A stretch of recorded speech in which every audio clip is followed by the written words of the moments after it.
open. Hi, mother vlogger outside the house. So guys, dito tayo ngayon sa Willowbrook Mall. Ito po ay sa malaking mall dito sa Langley, BC. Take a look.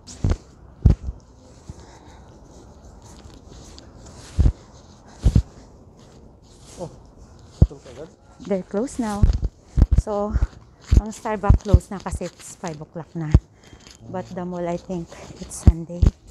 So, the mall is closing at 6 p.m. Yeah.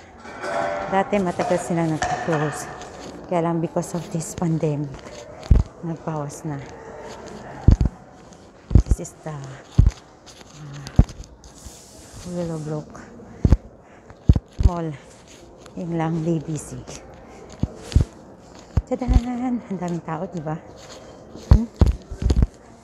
Ang daming tao. It's Sunday, guys. Sunday, guys. It's Sunday with my husbandry. Sunday with my husbandry. With my kapader. So, tingnan natin dito nating mga store.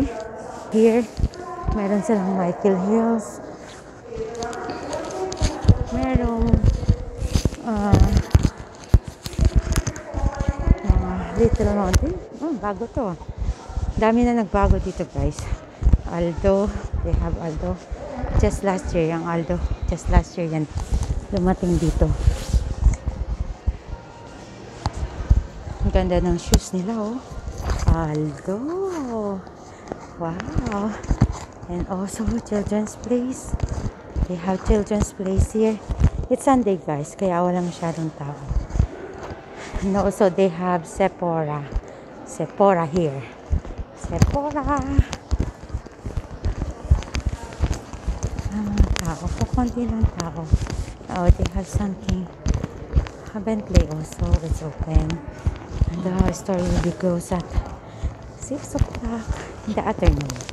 And ito mga upuan, mga bench. Para oh, nice. I like that, ano. Tingnan natin yan pa. Converse. Gusto ko yung Converse na yan, ah. Sa atin. Ayan, I like that Converse. Let's see that Converse. Let's check.